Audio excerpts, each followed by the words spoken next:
Okay. I think we are, we are up and live. Welcome back, ladies and gentlemen, to Two Captains, One Pod. What kind of pod we're in? You motherfuckers decide. I don't give a shit. And here we are, our next episode, our final live action television episode for Star Trek. This is an accomplishment. Also, we forgot to do a little something last month. And I think we should do it this month because, in all honesty, with all the breaks we've taken, it would be about this time. Anyways, we forgot to do a little celebration for our 1 year. So, pretend there's confetti. Okay, we'll add that in post editing. Look, I'm gonna be 100% with you. I'm at this point. I'm talking to the viewers or the listeners because John, we just talked about this. I am not 100% for this episode for several reasons. The main one being just got the call. Unfortunately, my grandfather has if we're lucky, a month. The official is in a month at this point in time, and so probably going to take a couple breaks here and there here very shortly. But also the second reason in the hey, I want to be transparent with you guys. Now, John, I have not talked to you about this. I'm not 100% for this episode because I tried like hell to watch Starfleet Academy. My kids would not allow it. My 4-year-old must always talk, and my son is starting to teeth. So, parents out there, I know I ain't got to explain myself to you guys. Y'all know what teething's like. Teething is the fucking worst. There is no way around the pain and agony and then eventual yelling that my son is going to go through. So, I've watched maybe half of the first episode. I will say what I've seen so far. I'm not even halfway. Let's be honest. I think technically, I've watched up to what would have been the first commercial break, and then a little bit after. You have old girl with her son going back to Earth to settle in for new life, whatever. Kind of find out she's been pirating things from other ships with this other dude who is like way worse than she is, and so Starfleet's like, "We're not doing that shit. You're arrested." And then the court hearing, they bring old dude out like he's a fucking animal, which he is. Which by all means he is. And then they split up mom and kid, and then kid snags homegirl's comm badge, disappears, blah blah blah. Then first commercial break, and then I got to I'm assuming same kid some years later whooping ass on a transport, and like I've got to like the middle of the ass whooping. That's where I'm at on this episode. So probably not even. You didn't make it far at all.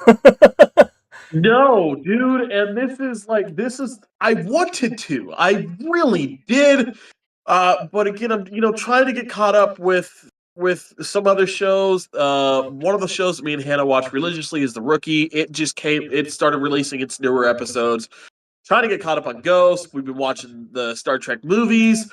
So there's so much on my plate right now. Trying to fit this in was just, not it feasible. Just didn't happen. But, however, like I said, what I have seen has definitely captured my attention for sure. Still not a fan of the 31st century uniform. Sorry, I don't care for it right now. It has not. I haven't let it grow on me. Like I said, the actual Academy uniform I like a little bit better than just like the regular 31st century uniform. Plus the Academy like regular Starfleet uniform, I like theirs a little bit better than like what we saw in Discovery, things like that. Right. Because it's a little bit different. Yeah, and hell, the Academy uniform has always looked really good. Personally, I think some of the Academy uniforms outdo the actual show uniforms. Right. Like, I don't know if you've seen... in the case of TNG just, the Academy uniform during the TNG era just became the actual duty uniform later on. Because it was basically the Voyager uniform, so... Yeah, I don't know if you saw the uniform in any of the trailers or whatnot. Their actual Academy uniforms. I've seen the uniform in the trailers.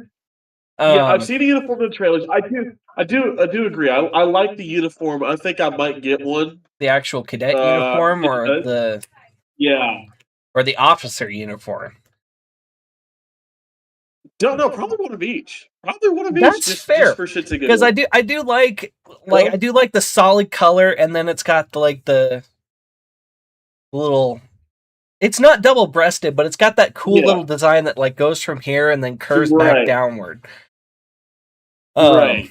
But like the actual Academy uniform, the cadet uniform, the gray with their black, and then their department color, or black if they're undeclared. Right. I do enjoy that uniform. Fun little detail about that uniform that I didn't notice at first is it's actually got a little Starfleet Delta in the side region. Really? That's cool. Yeah, so like if you look at like this side of the uniform, it's actually got a little Starfleet Delta.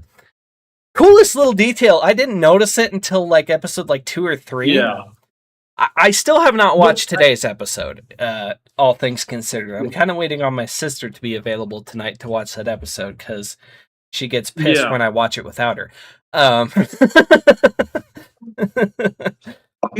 Like, personally, other than the 31st century Starfleet uniform, ever since they started coming back out with Trek, the costume designers for Starfleet uniforms have been popping off. Because again, I can't stand the show Discovery, but the uniform, oh fuck, it's sexy. I love that uniform. And then when they redid it for season 2 for the Strange New Worlds cast, before they were Strange New Worlds, right? For their little, get ready, we're about to bring these guys out episode. And they had it in the department colors, but it was the same fucking uniform. God, fucking gorgeous. I did enjoy that particular version of it. Yeah. I do like the Strange New Worlds uniform better than that, but that's beside the point. Oh, right. I absolutely enjoy the Strange New Worlds uniform better than that, but I love that they offered that as like hey, this is how it's going to bridge into what you see in the original series. Mm-hmm. This is kind of like, hey, this is in between Enterprise and the original series. Here's how it's going to fucking bridge. You have Enterprise looks like this, ours looks like this, then it's going to switch to the department colors, and then you're going to get your long sleeve shirts. And like I said, I love the uniform. I love the original series colors on the uniform. Get to Strange New Worlds. Love the fuck out of that uniform. It is sexy. It is sleek, and it has the appeal that just like if I had it on a hanger back there, I probably wouldn't have it on the hanger because it would look so damn good on the hanger. It would be like half my hockey jerseys up there just whispering, "Wear me all the time." Who cares if you're hot? Who cares if it's 100 degrees outside? Wear me, But and then the Starfleet Academy uniform. These guys, the costume designers, are popping the fuck off for Starfleet uniforms. Personally, I think a lot better than we have had. The Picard uniforms, those were fucking great. Again, I think they could have done a little bit better with them or shown others a lot more than what we got, such as the $23.99 uniform, but I wasn't really a fan of those uniforms. I felt they were kind of basic. I'm talking the $23.99 one, which is the your favorite uniform. The flashback 2387 uniform. Yeah. 2387. The 2399 uniforms is what they wore in season 1 of Picard, like with just the shoulders and the black undershirt that only shows up like right here. I was not a personal fan of those particular uniforms, but that's my opinion on the matter. No, those no, but the flashback uniform should have gotten a lot more of that. Personally, I think it was great. The later uniform in the later 2 seasons, again, it's not a bad uniform. Again, kind of basic, which for my opinion, it's basic because the flashback uniform looks so goddamn cool. Right. Just stick with that design. But it's not a bad uniform. It's really great. It's an old classic look that we have known for 30 years at this point in time. Stick with it. If it's not broke, don't fix it.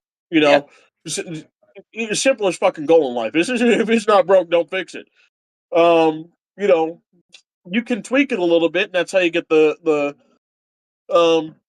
Voyager uniform. You tweak it a little bit more, that's how you get the first season uniform. You tweak it a little bit more, and that's how you get season 2 and season 3 uniform. I mean, I feel like the season 2 and season 3 uniform knocks it out of the park compared to the 2399's uniform in the first season. Right. Mostly because I like the double-breasted aspect as well as the just the overall look of the uniform a little bit better. Yeah. But so like I said, I'm enjoying, if not the shows, I'm enjoying the costumes. Mm-hmm. I'm enjoying the uniforms that we're getting because it shows that they're still at least putting work into that to make those cool. But what do you think of the badges? The little badges they have. Not sold either way because, like I said, I got a glimpse at one of them. Okay. I got a very short glimpse at one of them. Like I said, the little excerpt I have seen, I really wasn't able to pay attention too much. Right. So, I'm not. Let me watch it, and I'll get back to you. Okay.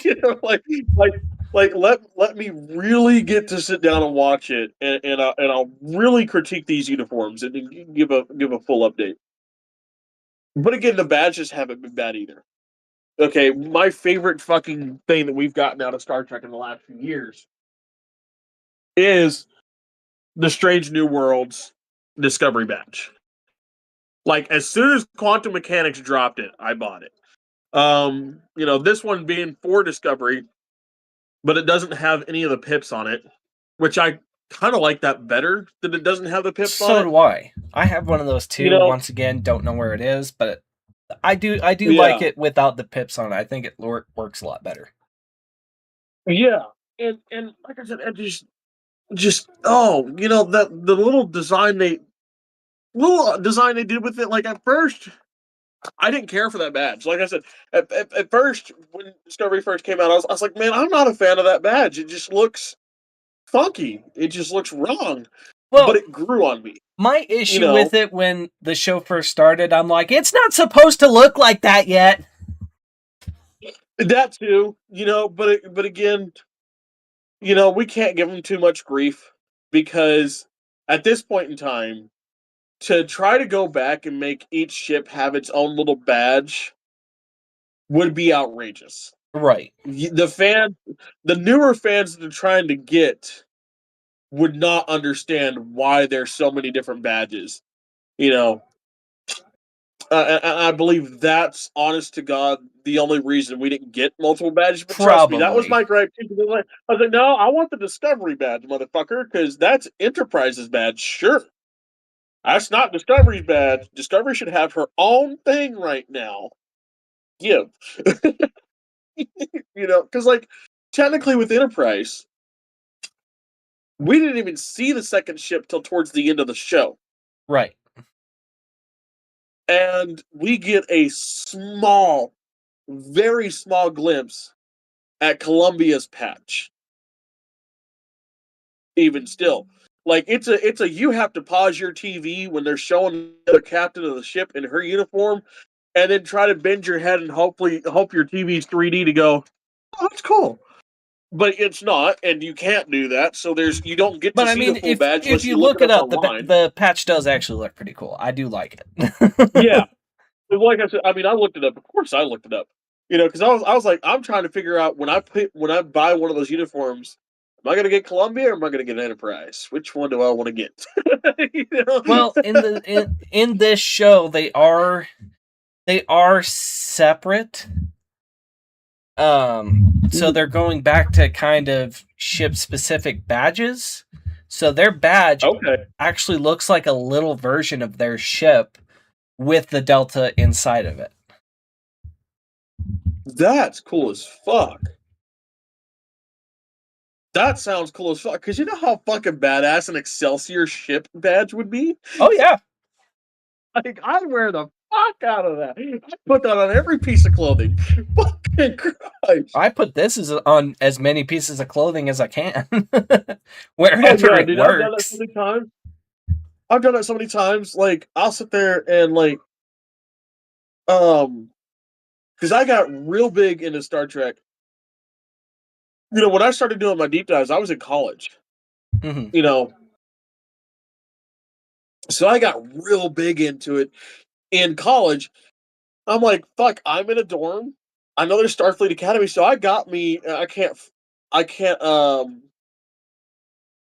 think I gave these to a friend of mine, but I had the Starfleet Academy sweatpants at one point. And so, I'd work out, I'd do my workouts and stuff, I'd do my runs in the morning, I'd put on my Starfleet Academy sweatpants, put on a Starfleet Academy shirt, and then slap a fucking comm badge on there, and run around the quad at fucking campus, just to fucking, And, like, we made a Star Trek group on campus, it was fucking cool. North Carolina University has a fucking Star Trek club that I helped create, and we started doing that together. We all had, like, different badges and shit from different eras, but, like, we were all running together, and, like, everybody's trying to ask me where I got the Starfleet Academy pants. I was like, I don't remember. I just lucked out on them. I looked them up online, there they were, and I bought a pair.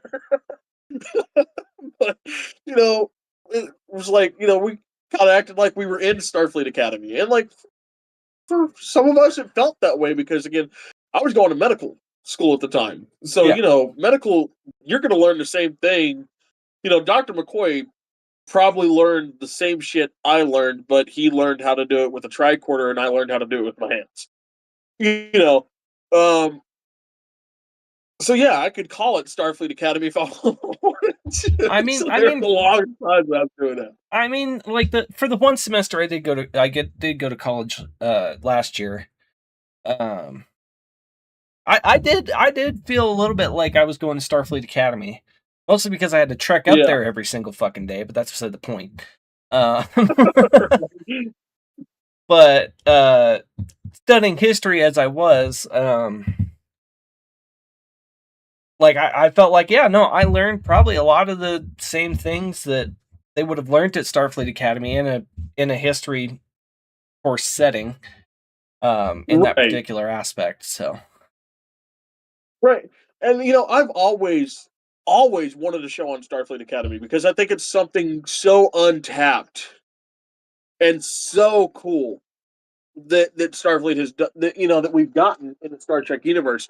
We've always known about the Academy and only ever truly been given glances of it. Right. We've never actually really seen the Academy.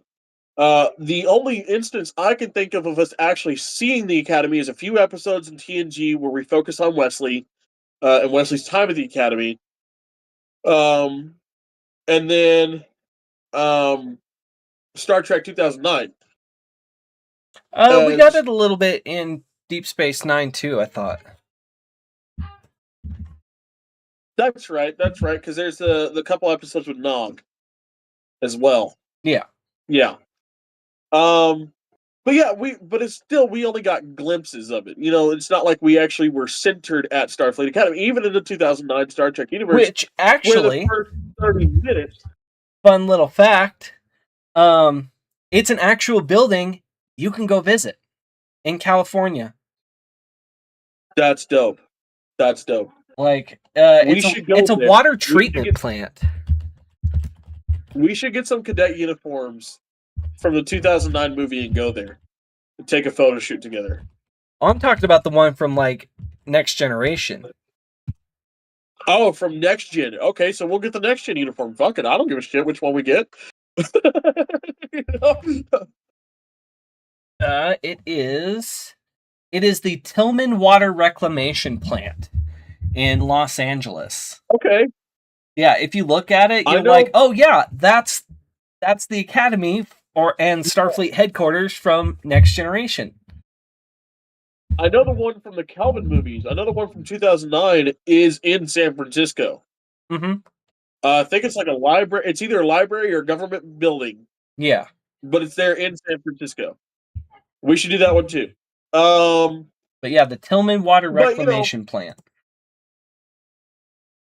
So like I said, I've always wanted a Starfleet Academy show. Now, I didn't want it this far out. I'll say that much. You know, I think a cool Starfleet Academy show would be showing like maybe Picard at the Academy. You know, maybe showing, if not Picard, showing the Next Gen crew at the Academy. You know, some of them following their time. But I understand why they don't want to follow the characters. I mean, Carter, of course, last episode and the episode before gave some really good arguments on why not to use legacy characters. You know, because again, they're building to a new audience. They're talking to brand new people. Well, and on the really didn't want it so far out. Like they could have done like original characters, but still put it, you know, relatively close to what we've already seen, where most of Trek is. And, you know, you probably could have put it in any era of Trek, really, and been okay. But at the same time, like I said, I understand. You know, going through this cast of characters and listening to, because again, I've already been through a lot of the interviews. I've already seen a lot of the behind the scenes work because that's just where I love to get my info. That's where I dive into Star Trek, is behind the scenes, because again, I want to make my own shit. I want to make my own shows eventually. I want to understand the processes, why people choose characters, why people, you know, how they come up with their characters, stuff like that. And so I understand their whole point. Okay, Klingons are such a force in Star Trek that you can't have Star Trek without the Klingons. You can't have Star Trek without the Vulcans. You can't have Star Trek without the Romulans. And at this point in time, you really can't even have them without the Borg. So what do? Well, let's get a couple Klingons. Okay, Klingons is Starfleet Academy that automatically sets us after TNG. Mm-hmm. After Deep Space Nine.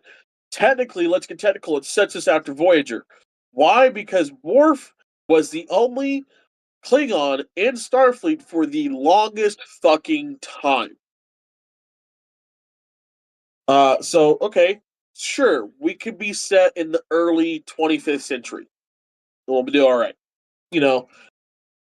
But then they're like, well, let's get the Jem'Hadar in here. We want to get the Deep Space Nine fans, so let's get the Jem'Hadar. Well, okay. We have to have such time pass that the Jem'Hadar are cool and they're in the Federation now. Or at least it's okay if Jem'Hadar join the Federation.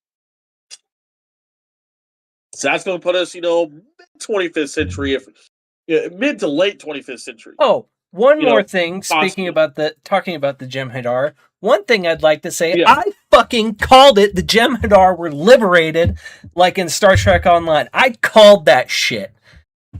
Do you remember what I was talking to you about? I called that shit. Yeah.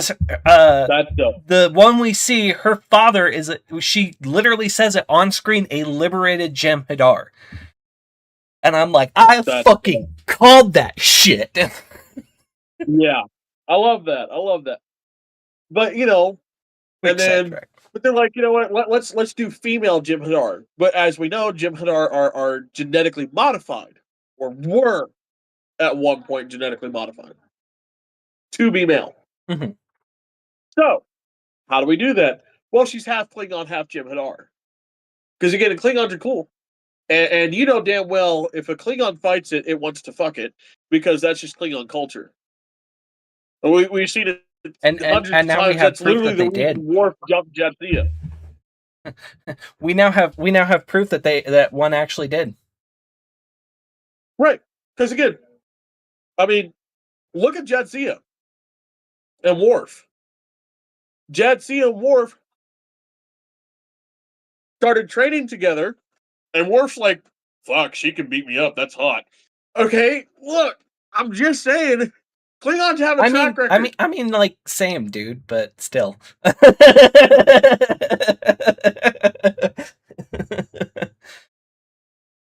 Look, I mean, all the hot women of Star Trek, if they can, you know, if you have the chance, do it.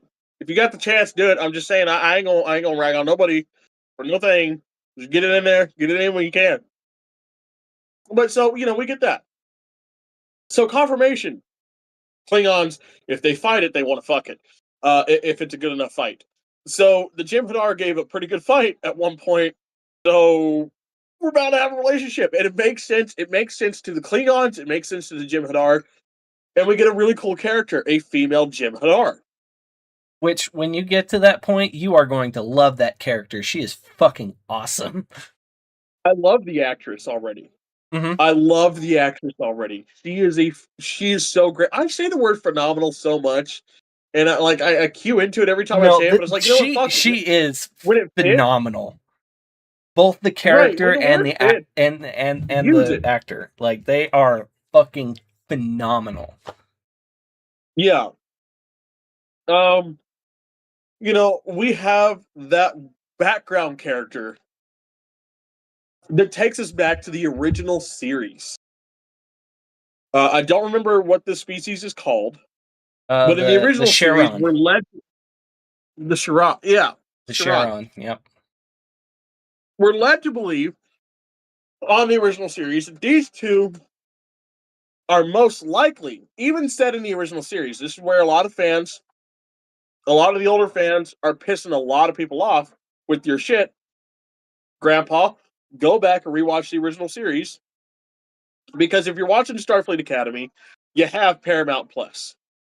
And if you have Paramount Plus, go watch that episode. It's in season 3, episode 23, I believe, of the original series. Go watch the episode, because even in the episode of the original series, they left it open-ended. Should anybody want to go back and fill in with those guys? We're led to believe they're possibly the last 2 members of their society. Most likely, going back at their planet, scanning their planet, there's no more on the planet. But you're talking about a long-living race, highly sophisticated, highly highly intelligent race. That was spacefaring. That's an important part. They most likely the people got the fuck out of there before the planet blew up, before it got busy. So it makes sense that she's there. Plus, again, you're talking almost 1,000 years, about 800 years between the episode of the original series and this young lady appearing at Starfleet Academy. I love that. I think that's a really cool callback to the original series. Mm-hmm. Because most of the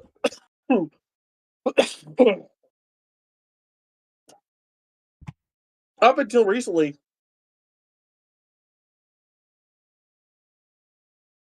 most of the callbacks to the original series that we've gotten prior since Discovery came out were let's bring in Pike and give him a full-fledged out crew. Let's give that crew a show. Let's talk about Sarek. Let's talk about Spock. Let's talk about the legacy characters from the original series. Let's bring in the legacy characters about the original series. These 2 shows are set before the original series, so we can't technically have any callbacks to the original series because it hasn't happened yet. The only one we've gotten was the callback to Rigel 7 or to the Cage in Strange New Worlds first season. It would technically be a call ahead. Well, not for the Cage, because the Cage happens before Strange New Worlds. I was talking about the quote unquote callbacks. We technically be a call ahead. Right. And we can't do that. The only call ahead we can do that references the original series is Captain Pike's unfortunate demise. And they did a workaround with that very beautifully. So I'll accept it for now. Plus I think it gives an aura to Captain Pike that just fits his character. Knowing what's going to happen to him and choosing to do it anyways, knowing that he can change his entire situation, and having faced a version of himself that did change that outcome and survived to be in the Monster Maroon uniform, which is another 10 years from where he is now, give or take. Actually, about and 20. Choosing to still 20, right? And so still choosing to do it anyways. It gives an aura to Captain Pike of, I know what is right.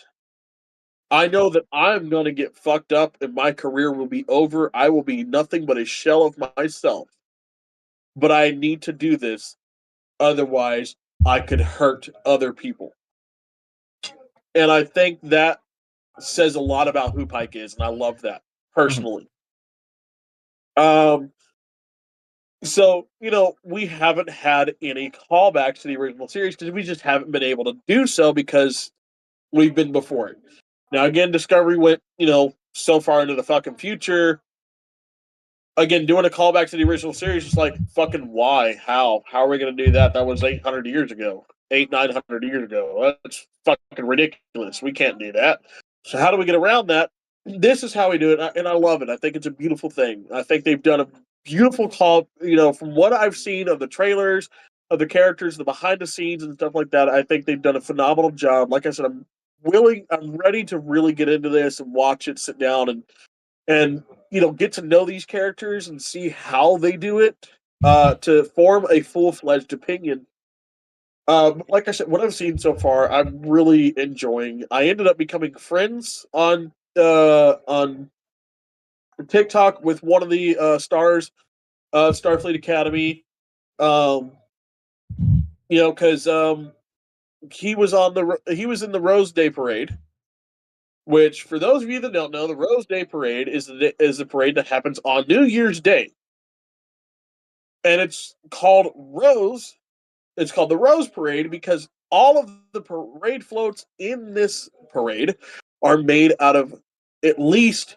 It is said it has to be at least 70% organic material, but you can outdo yourself and do more than that. And the Star Trek float this year was made out of 90% organic material.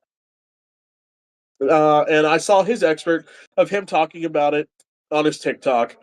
And I said it, I asked him how cool it was. I asked, how cool was it to get to stand next to and spend time with Captain Sulu himself, George Takei? Because that's what he got to do on the Rose Parade. And he had commented back, it was such an honor. This man is such an icon. And so we ended up having a conversation thread on his video, and he ended up following me back, which I thought was really fucking cool. That because of our conversation, he followed me back. I was like, "That's awesome!" And just gonna geek out about this for a little bit. I haven't, and at this point in time, his show still hadn't come out. So I have to ask, who was it? Let me pull up the cast, and I'll tell you who he is. I'm very curious now. Yeah. Let me. Tablet's running slow as it always does. Star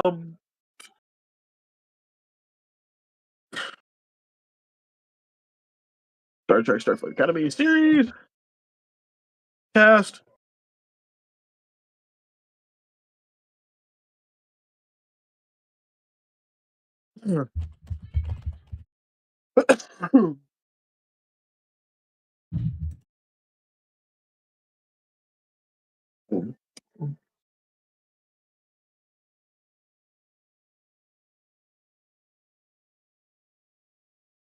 Kiriam Dane, aka our Klingon. Jaden. In Starfleet Academy. Jaden Krog. It is our Klingon. Yes, it is our Klingon in Starfleet Academy. He is such a wonderful guy.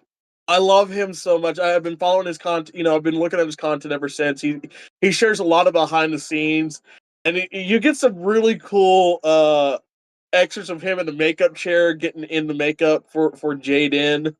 It is so cool. His account is amazing. And might I say, but yeah, Jaden is one of the coolest characters so far, I feel like, in Starfleet Academy. Don't get me wrong, I like our main boy, the kid, Caleb. But Jaden is such an interesting character as far as even Klingons go. He's a very interesting, very almost kind of a departure of what you would think a normal Klingon to be as far as that goes. But it's a very interesting, very welcome, breath of fresh air almost. For his character. But like I said, he is such a nice guy. He's so down to earth. You know, in the small conversations that I've had with him. I mean, I really haven't had any that aren't on his threads or his comments on TikTok. I have not messaged him personally because, again, he's probably got 1,000 of those. He'll probably never see mine, but he goes through and he'll answer his comments, and I think that's really cool for someone of his caliber to do. Like, yes, he's a newer star. He's breaking out into Hollywood with this show. You know, this is kind of his first big break, but it's really cool that he goes through and he'll answer, you know, so many comments on a video. And conversate with the fans, because it's, you know, we don't get that. You know, we don't get that a lot. Fans don't really get the opportunity to talk to the stars of our favorite shows and get to see this. You know, like I said, the social media is kind of a clusterfuck of should we have it, should we not? You know, is it you know, fucking shit up, or is it helping? And it's kind of both. You know, but this way, the way that he is using it is so cool. You get to see a lot of behind the scenes that doesn't overly piss off the studio execs. I mean, you go to any of the stars, the Starfleet Academy on their TikTok pages. They're all pretty much sharing the same content, and it's close to what Paramount themselves have put out on their account. Their accounts on social media, as far as the Starfleet Academy goes. So, you know, we know that the studio's not pissed off about them showing this, and it's really cool. Like I said, I love the behind the scenes looks. It is my favorite shit to know why things tick, to know why things go boom. I love it. And like I said, them just taking the time to answer fans, talk to fans, and give us these little one-on-ones that we have not gotten and we rarely get. You know, not just with Star Trek, but any franchise, really, any show. Yeah. You know, the most we get as fans is if we're lucky enough to go to a con or, for fuck's sake, meet one out in the wild that's willing to take a couple minutes out of their day to fucking talk to us out in the wild. You know, we don't really get it. So you know, I love these guys, at least for who they are on their social media pages. I'm, like I said, I'm really interested in this. I did not know how I was going to feel about it, you know, going into it, because, again, the trailers and the feel of it, they're giving it that old college feel. The college, you know, we're in college, you know, kind of, you know, movie feel, TV show feel. Which, look, it's Starfleet Academy. Might as well go balls to the wall with it, you know, with that, because you're gonna rope in that younger crowd that you want, and if the older fans don't like it, then maybe it's not for them. You know, again, we've said Trek isn't for everybody. You know, all Trek is not for everybody, but Trek is for everybody. You can find your own Trek that you like and stick to that if you want to, and avoid the stuff you don't like. Yeah. But don't negate it. don't be a gatekeeper. Don't be a dick about the stuff you don't like. Don't say it's not Star Trek, because in one way or shape or form, it does. It does belong there. Even Discovery. For what it was. I do love, though, that as the look of our Klingon so far, he looks traditionally Klingon. He does not look like the Discovery slime line piece of shit that they fucking call the Klingon. Honest to God, what they should have done is called their Klingons something else. They shouldn't have been Klingons. They should have been something else, and then they could go do whatever they want with everything else. Plus, you know what? Another thing that pisses me off about the Discovery Klingons, hold on, I just thought about this. It just hit my mind.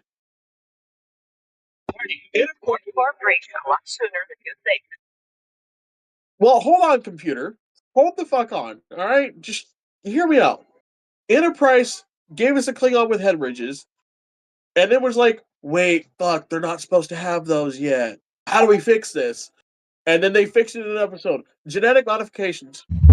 We're getting sick, so our head ridges are disappearing.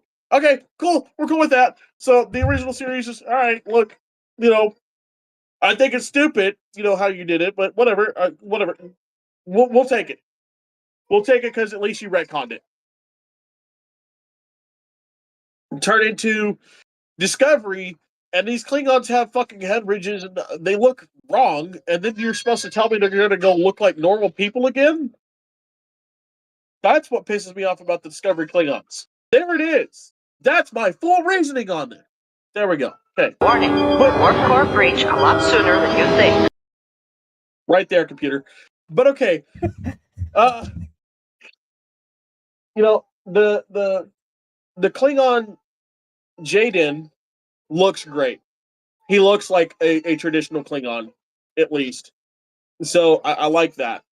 I like that we've gone back to the Klingons that look like Klingons. So like I said, I'm curious to see, kind of how all these characters act, how they mesh together, and everything else. Because again, all I've seen of them is the actors goofing around as themselves in makeup. So far. So, in my opinion, I think you're gonna love how these characters interact. They have a very fun dynamic about it. That is very interesting to watch. I mean, you've got classic rivalries. You've got fuck, whatever the hell else. I don't know. My train of thought kind of derailed, which is amazing that it even left the station. But yeah, no, it's a lot of fun to watch these actual characters interact and just go through their school life. It's very, very, it's fun. It's a lot of fun. Yeah. And, like I said, do I think we should have gone so far in the fucking future? No. I still don't get the appeal, personally. I still am having trouble finding that out, but, each new generation of Trek tries to make it their own thing. They want to tell their own story, and they want to be separated from what came before. With a certain level of, yeah, that happened, but don't focus on that anymore.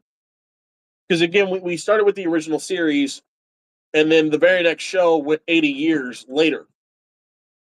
And then that show went, about 3 to 4 years later. And then the next show, Voyager, went another 3 to 4, maybe even 5 years after Discovery. Or not Discovery, but Deep Space Nine. Deep Space Nine. And then Enterprise was like, fuck it, let's tell the beginning story. Let's show the very first mission into space with the Warp 5 capable engine. And they showed 200 years before the original series. So, okay. Yeah. Captain Kirk's gonna happen, but this is our show, and this is us. Captain Kirk. here's your first story. Then the next show, Next Generation. Okay, Captain Kirk happened, and a lot of us grew up, listening to Captain Kirk's stories in the Academy. This is our show. Okay, Picard and Kirk happened, but now we're going to go to a space station and show you what space station's life looks like. Here's Sisko and his crew. Okay, those shows happened. Here's Voyager. Let me show you a different story. And then, of course, Discovery would come out. And Discovery's like, what happened in between Archer and Kirk? Okay, cool. Discovery gives us a glimpse of Pike, and the fans went crazy for it. Because even though the characters were written a little weirdly for what we end up getting in Strange New Worlds, it was enough for us to go, no, we want a Pike show. And it was like, okay, yeah, here's Pike. Here's the second captain of the Enterprise. NCC 1701 Enterprise. Here's the second captain. Here's Christopher Pike and his crew. And we're going to get you ready for the original series. But again, has nothing to do with Kirk. Has nothing to do with Discovery. This is Pike's show. And then Picard was, okay, yeah, we're talking about Picard. We have Picard with us, but you're getting a whole new generation of Trek. This is 30 years after TNG happened. Okay. Like I said, the only appeal I think for going that far is to get rid of all the legacy characters so that they don't have to add them. I think would be the case. That's the only appeal I can find for it. Was like, okay, well, we could go for an Academy show at Picard, but we just kind of said goodbye to all these guys, all the TNG crew again.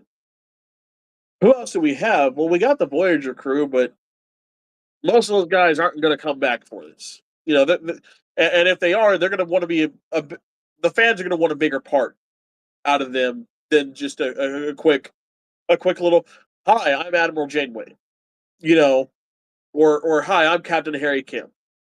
We would want, in all honesty, even if it's Voyager, I would want that. I would want them to have a bigger part in the show rather than just a quick cameo. So, how do we get around not having to use any of the legacy characters, but talk about the legacy characters? Well, let's go this fucking far into the future. Those guys have been dead for over, 400 or 500 years at this point in time. So, you ain't getting them, bitch. You ain't getting them. Because again, they could go back to an Academy show around the original series, but okay, well, we can't get the original series cast to come back to cameo in this because, well, they're old as fuck. The three that are left look so goddamn old. I'm Captain Kirk, and he broke his hip. You can't go around the TNG era because you'd want the guys from Next Generation to go, hi, I'm Commander Riker. No, you're not. You're older than dirt. Will? No. And you're not going to recast, Commander William Riker because Jonathan Frakes looks so goddamn old now. So, like I said, that's the only appeal I could get for going that far into the future, but it is what it is. I'm like I said, I'm not ragging on it whatsoever. I'm not. I've been wanting a Starfleet Academy show because it's such an untapped potential there. We get to see what the classes look like. The closest I've gotten is my DVD set that I have of the original movies, where I'm trying to find the case for them that I have around here, somewhere right here. Somewhere. On the DVD extras that they have for this set of the DVDs. Yep, I know what you're talking about. They have the Science Academy explanations of what happens in the movie with the really hot teacher. Yeah. Mm-hmm. Yes. Oh my god. Oh, glad I am so glad I'm not the only fucking one. Like, damn, dude, she is. And can we talk about her uniform that she wears? Like, right? it's a Deep Space Nine era uniform, but it just Right. looks a little different, and I love it. It is a little different. Like, it's yeah, like it's almost got like and kind she's of got a weird little. A double-breasted with a weird little collar thing going on up here. That, which I thought that was cool. I'm like, fuck, that looks awesome. I want it. Dude, same. I've been trying to track it down, but like no one, there's nothing out there for it. You would have to make it is the problem. Yeah, and eventually I plan to. I'm not gonna lie, but that's the closest we've gotten to what Starfleet Academy class would look like. Here's a real quick excerpt. You can pretend like you're in Starfleet Academy. And again, that's something I did when I was in college because I had this set in college, and so in our Star Trek group there at UNC, we would play one of those little excerpts and pretend like we're taking notes on it, and then like have like a little mock test to do like Starfleet Academy. I said we were doing weird shit. We were college students, being no, that's. I mean, that's fair. But and one of our professors, he was a theater teacher. He was so into it, like we knew that we had to have a professor, signed on board to say we could use a classroom, this, that, and everything else. And he's a science teacher. He got into wanting to teach science because of Star Trek, and so we knew exactly who the fuck to ask. And so, dude, like he would show up to Star Trek Club in uniform. He had the TNG uniform, and he'd wear it all the time. And it was great. I feel like out of all the uniforms that like anybody has, I feel like the TNG is probably the one that most people have. Yeah, but Mr. Casado, if you're watching this or you're listening to this, I haven't forgotten about you. I still love you, dude. Thank you for what you gave us back in college. That shit was fun. But he'd come in uniform and shit like that, and I could have like little Starfleet tests, typed out for us and stuff. Like we were graded upon, our tests. Our ranks were, we did weird shit. It was like an actual class. It wasn't really just a group. It was an actual class, and it was cool as shit. That's a class I could teach, right? But that's the closest I've ever gotten to Starfleet Academy, was pretending that I was at Starfleet Academy in college. And so to be able to see what the classes look like now, what the classrooms look like, kind of the content material that they would teach in a Starfleet Academy class, this is going to be great. Personally, we've seen the cadets all throughout Star Trek. Mm-hmm. With the Star Trek movies, with the cadet training ships in Wrath of Khan, and in the motion picture. Wesley Crusher and the group of kids we meet in TNG, Nog, and a couple of the other Academy cadets that we meet in Deep Space Nine. We've seen the cadets. Let's see the classes now. Let's see the Academy. Let's see what it looks like. And then the whole premise of, hey, for so long, which Starfleet Academy is no longer been on Earth. Have actually seen the Academy itself. The Academy itself is the ship. That the ship you see in like the trailers and stuff, that's the Academy. Okay. And it lands at San Francisco, and that's their Academy. Which I thought was a really cool premise. Right. Because the whole premise being that Starfleet Academy, for what did they say in the trailer, like, 400 years, has not been taught on Earth. Mm-hmm. It's been elsewhere. And like I said, I haven't seen it. Don't spoil it for me. I'm kind of curious to see how they're going to explain, why Starfleet Academy left the building on Earth. Well, that already technically was explained. But you would have had to have watched Discovery. Okay. So what? So fuck, I'll have to watch that. Damn it. Yeah. So what happened was it's called the burn. Basically, all dilithium that was active in the galaxy went kablooey. Boom boom. Oh Big shit. boom boom. Yeah. So that kind of stopped everything. Like even Earth left the Federation at that point. Earth, Vulcan, Beta Z, a lot of people ended up leaving the Federation because there just wasn't anything they could do. It's actually the focus of season 4 of Discovery is trying to figure out what the hell happened and what caused the burn. Caused Kronos to become uninhabitable as well, because everything that was so the Klingons aren't even on Kronos anymore. Okay. Because everything that was supplying their atmosphere was dilithium generators. Maybe that's why they were so far in the future. Yeah.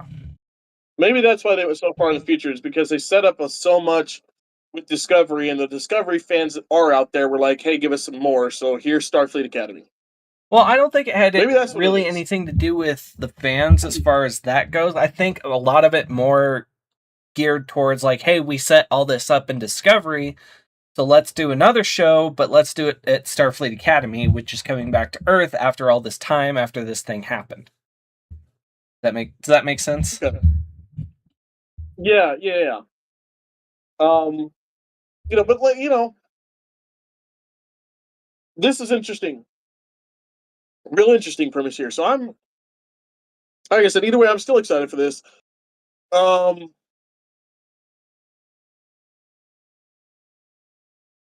mind just went blank. Fuck me. But yeah, a live action show that we get to talk about as it comes out, though, is a lot of fun. Though, to say as well, it comes out, the episodes come out the same day we do our podcast on Thursdays, which I think is really cool. I am, however, excited to get into the animated series with Star Trek, the animated series.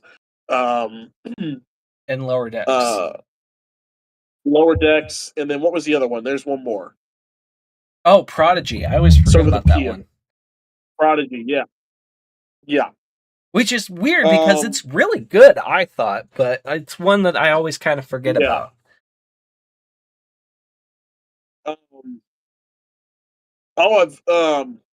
Hey, well, I've gotten in this group on Discord with so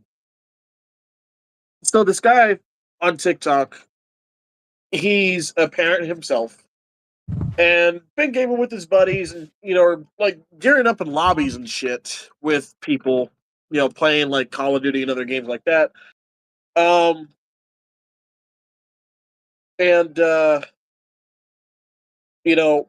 to leave because of kids or like, hey, I don't ready up just yet. I gotta go deal with my kids, kind of stuff. The people that he'd play games with would get pissed off, leave the lobbies, stuff with him, put him. He'd end up by himself by the time he comes back. The whole premise that he built this Discord server on, where it's parents trying to find other parents to game with, so that hey, if you gotta go take care of your kids, the other people you're gaming with understand, because they're probably having to do the same thing. And they are trying to add a Star Trek Online thing, because me and about 14 other parents in this group have been asking for a Star Trek Online section for this server, and it's still kind of new. He originally built it in 23. It's gained a lot of traction within the last couple months that he's brought it back out and started adding a bunch of stuff to it. Mm-hmm. So, I say that to say I'm trying to get us some more friends for Star Trek Online, so we can maybe get us a decent sized group to start doing a fleet with on there, as well as just going at it. We get 5 people with us. Fuck queuing up for fuck queuing up with randos to do these factions shit with. Do it ourselves. With people that we can trust. So I've made some really good friends on this this Discord server. Let me get the name of it for you real quick. For any parents that are out there that are listening, that want to join this, it is the Parental Advisory is what it's called, which I think is a genius fucking name.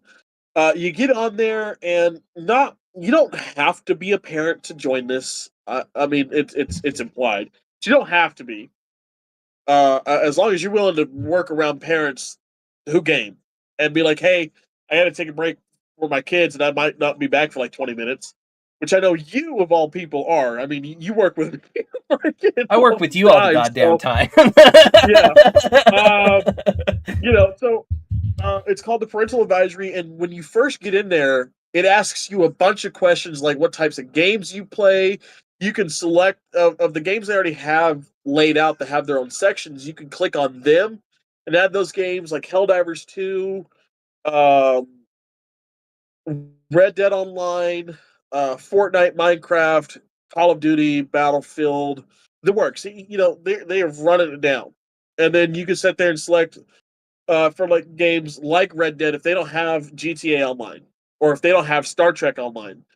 You can go to the RPG section and click RPG Gamer, and that'll put you in the RPG. They have sections for first responders. They have sections for people that like cars, that like arts and crafts, like cosplay. I mean, they have a section for everything on this server just about. And if they don't, he's given areas to where you can suggest certain things to be added for this like a for his server. suggestion box kind of deal.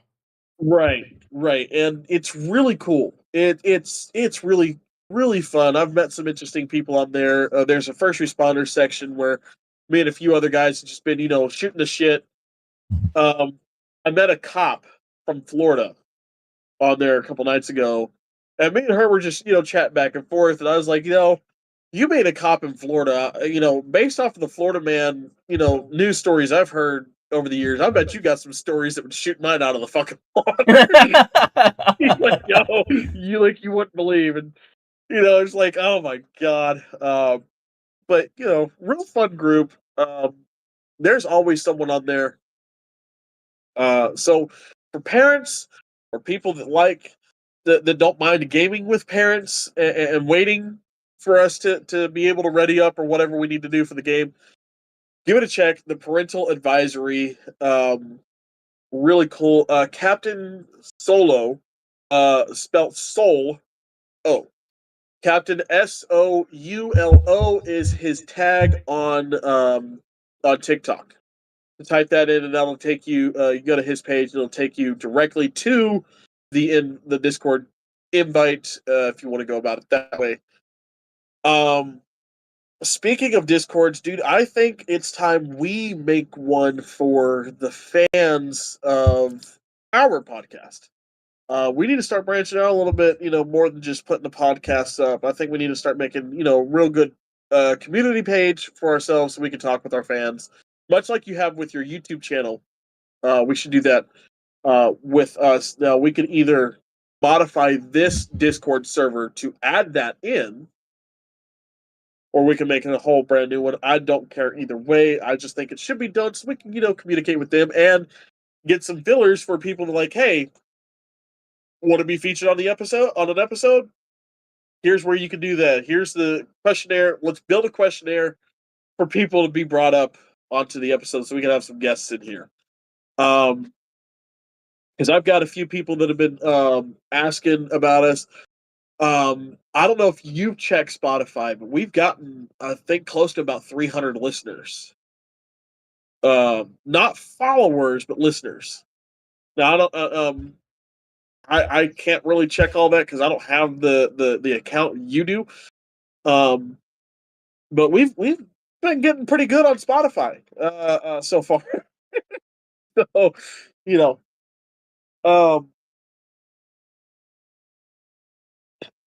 but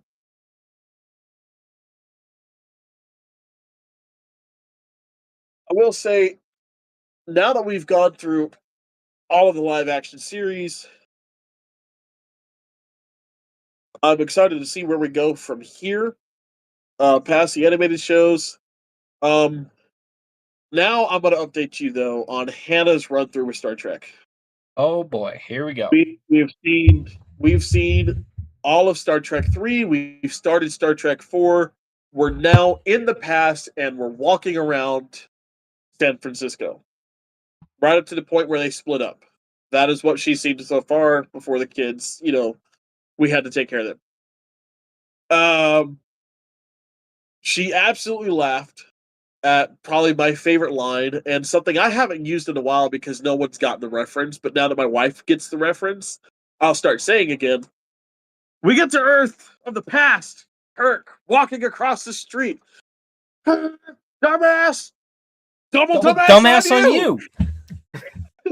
And she started laughing her ass off. I was like, oh yeah, you're going to love this movie. Like, one thing Hannah said is like going through Star Trek 3, she's like, I love seeing all the different alien races that we get in the movies. Like, we got a few in the show, but we're really getting into them here in the movies. I like seeing all these alien races. I was like, you're really going to love Star Trek 5 and Star Trek 6 if you love seeing them for the alien races, because those two movies have the most alien races out of all the others. Yep. And they have some really cool ones. Like the Caitians who show up in Star Trek 5. You've got a lot of the background aliens for Star Trek 6. You're just like, we don't actually know their names of the species, but they look cool as fuck. Would love to know what they are. Cool as fuck, or they look weird as fuck, and we're just going with it at this point. So like, you're gonna love those two movies, but I was like, you're gonna love Star Trek 4 though for all the stupidity that we get in the past. I cannot wait for her to meet the whale biologist, Dr. Jillian Taylor. Yeah, I cannot wait for her to hear the line. Well, he did a little too much LDS. He's part of the free. He was at Berkeley. He was part of the free speech movement in the '60s. I think he did a little too much LDS. LDS, huh? I use that line to this fucking day. Being an ex-Mormon myself, I use that line to this fucking day. I think he did a little too much LDS. But like, we're going through, and like, she's like, we get to the probe and everything, and she goes, oh, this is the one with the whales. And she says it with like such a nonchalant. I was like, whales! Put some respect on this movie, goddammit. I mean, yes, it's the one with the whales, but like, put some respect on this movie. We could use whales, guys! Whales! But she was like, watching Search for Spock with her was a lot of fun, because she kind of clued in very quickly that, like, oh my god, Spock's alive. Like, she kind of knew the premise of it, but like, she didn't know how they were going to do it. Right. And so she's like, oh my god, that's Spock. I was like, yeah. And then, we do the Pon farr that we see. And she goes, oh my god. I was like, yeah, that's Pon farr. That's the mating ritual. And also, the reason we don't get Saavik anymore is it's said in the books, and then in the in the movies kind of allude to it, but they don't outright say it. It's kind of alluded to, but in the books, in comics, Saavik gets pregnant during that Pon farr thing, and so she stays on Vulcan to, take the baby to full term. Do we ever get to see that child? No. No. Spock, the OG story. Deadbeat. No, I'm kidding. That means he pulled the good old wham bam, thank you, ma'am, and just upped on the fuck at it. No. But she sat there. We saw the Enterprise explode. Ooh. She started tearing. I looked at her, and she started tearing up. I was like, "It's okay to cry." We all did. I did. And she's like, a couple tears ran down her face. I was like, "Yeah, baby, it's okay." You should have told her that little bit of lore that I told you. Oh, I did. Yeah. That in her last moments, the Enterprise gained sentience. Yeah. and was glad to be sacrificing herself for the crew that had been on her for almost 20 fucking years. Yeah. She was really happy. She kind of had that smile on her face. She keeps forgetting Sarek's name, which, I don't blame her. She's only heard Sarek 3 times now. The name Sarek 3 times now. Yeah. But she goes, the ambassador. I mean, she looked like that Leonardo DiCaprio meme. She's like the ambassador. Hey, yeah, Sarek, Fox father. Yeah, that's him. She's really happy to see him, and then so she starts, having known what happened in Wrath of Khan. She got mad at Sarek for getting pissed off at Kirk for not bringing Spock home, and she's like, "He didn't fucking tell him. He's in McCoy, fucker." I'm like, nobody knows that yet. Like, there's the inkling, but no one's sure. Yeah, okay. He didn't know that till the mind meld and the subsequent computer record scan. Yeah. And then she thought it was funny, kind of like I do. Watching those movies back, like, they didn't try to make it look like security cam footage whatsoever.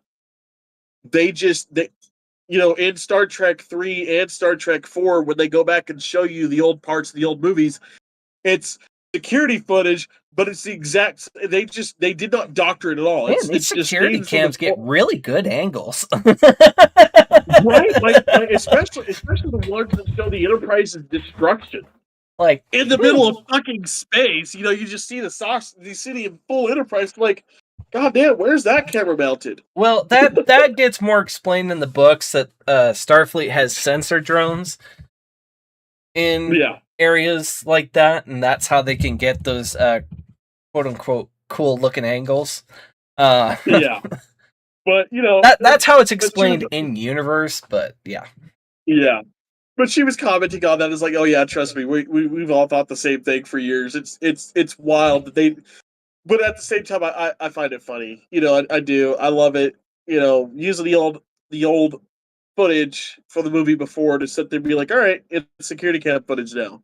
Which kind of makes you feel like a Starfleet security drone. If we'd read the books, it would make us feel like a Starfleet security drone then at that point in time. Like, okay, are we Stan Lee in the Marvel Universe? Are we the Watcher?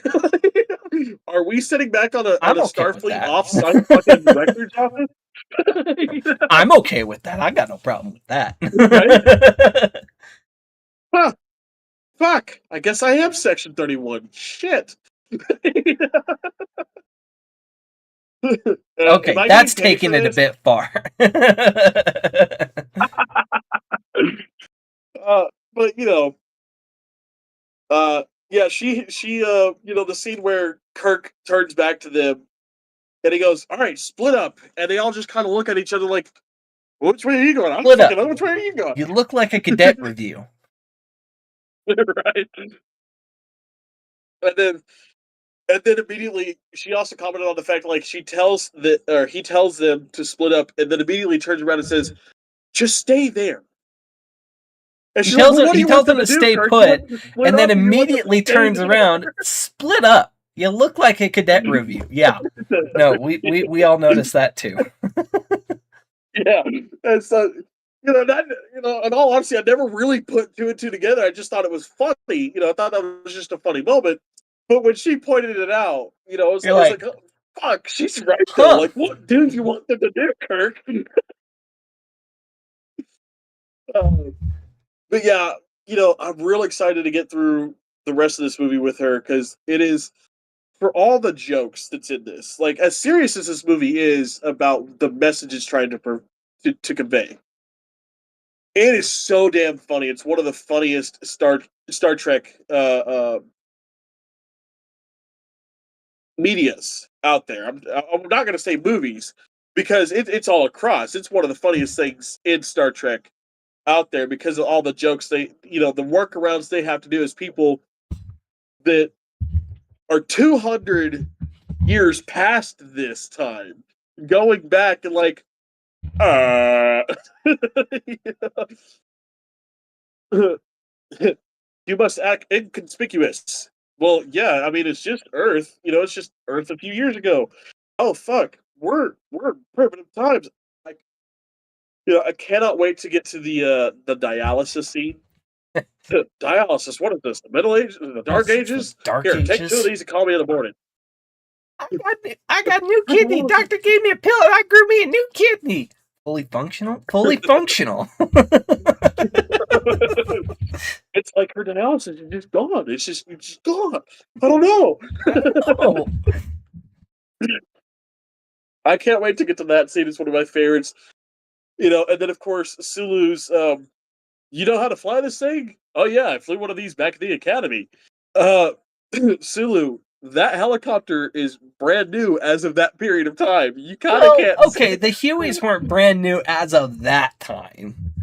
No, they're about 20 years old, but they're still new enough to be like, you flew one of the academy. Like, well, you look about the age of some dude that was in Vietnam. So, like, did you go through the academy during Vietnam?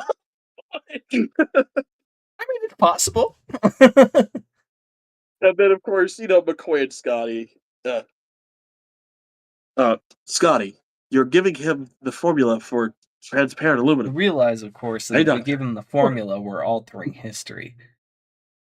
How do we know he didn't make up the thing? And they just kind of look at each other like. And then of course the here, use the mouse. Oh, computer. Hello, computer. Hello, computer. Just use the keyboard. Keyboard. How quaint.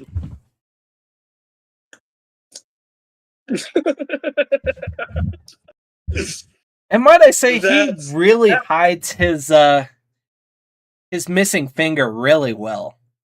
Even in that scene where it's like a close-up on his hands, you can hardly tell that he's missing the middle finger on his right hand.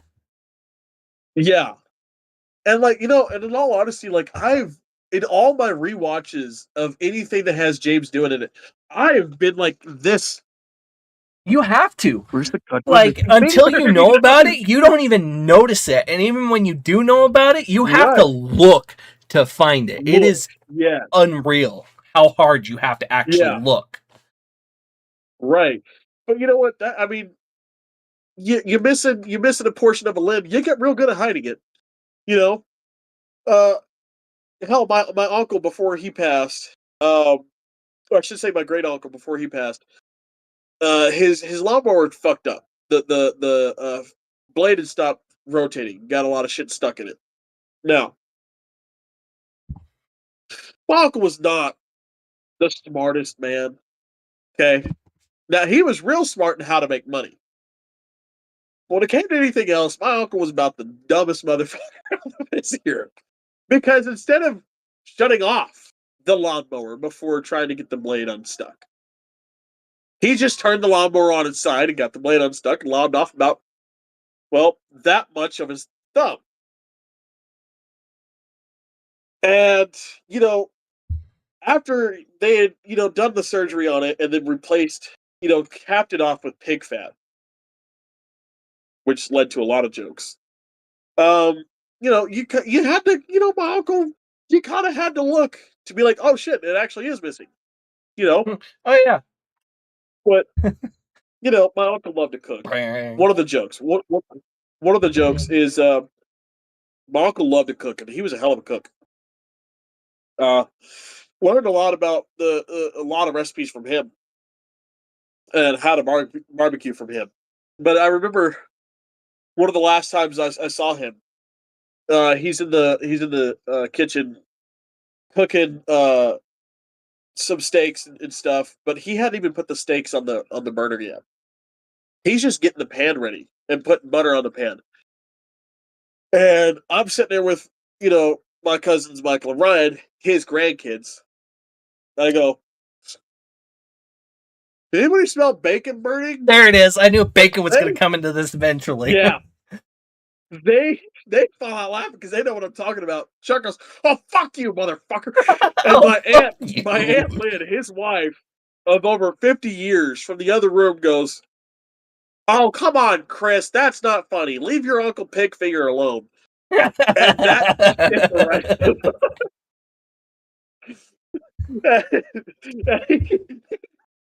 You lady, motherfucker! I don't know why I'm cooking for you, ungrateful assholes. You son of a bitch! Get out there! He wasn't really mad, but oh my god, he put on a show. Well, yeah, I mean that's the whole point.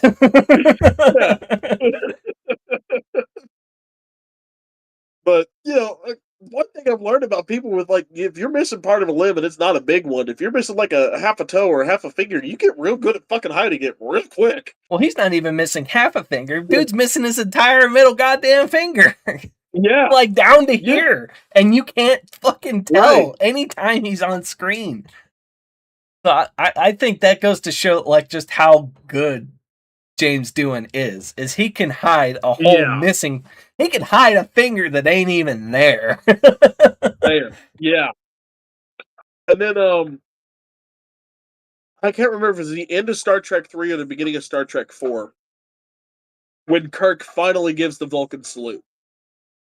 But Hannah goes, "Oh, he learned how to do this." Like, no, he didn't. She goes, "Well, how do they do it? They like glued his fingers together. Straight somebody's hand out?" Like, nope, they use fishing wire to tie his fingers together. She's like, "Fishing wire?" I was like, "Yep, that's the story I got told from the man's mouth in 2016. Was they had used fishing wire to put his fingers together." I think Zachary Quinto glued his fingers together for that first one. Wait, Quinto can't do it either?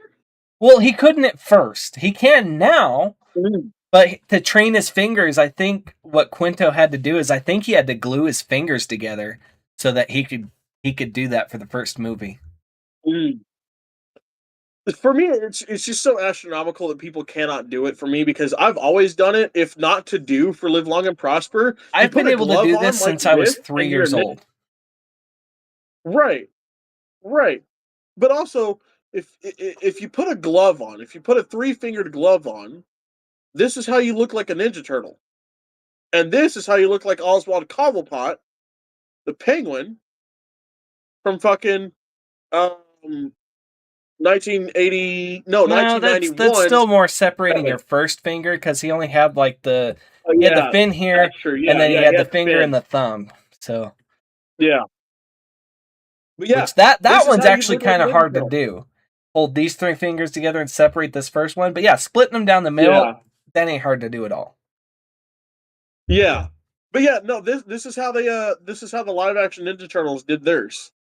Was they had big ass fucking fingers to loop those two together, and then they just overbuffed the thumb on the glove. But yeah, if you put the right size glove on this is how to do a Ninja Turtle hand. So I've always known how to fucking do it. So it's just astronomical that people don't know how to do it. And like, look, my right hand's fucked up. Like I can't sign this. Left hand. I can't sign "I love you" anymore because of it. But I can still do that. Oh, look at you, you fucking Jew. Which, interestingly enough, that's where it comes from. Yep. I think it's like Jewish letter like K or something like that. The letter Yeshua. Which is, translates to like K or something like that. Yeah. But, yeah, I'm just, like I said, I'm having so much fun. I knew I was going to have fun going through the movies with her. I really did. Been enjoying this so much. But we're getting ready to start TNG, and I'm excited for this. I think I'm going to call you for that first episode of TNG with her. So that you can experience that with us. Because I got you here. I don't know if you've looked it up at all. No, probably not. I don't share it about. They have a guest list for Star Trek Las Vegas. You want to hear some of the... I've heard... You want to hear some of the... I know that the original 3... I know that the 3 originals left are going to be there. I know Chekhov, Kirk, and Sulu are going to be there. You want to know who else is going to be there? Who else is going to be there? Let's see. We've got Anthony Montgomery, otherwise known as Ensign Travis Mayweather. Okay. We've got Anthony Rapp, better known as Lieutenant Commander Paul Stamets from Discovery. Okay.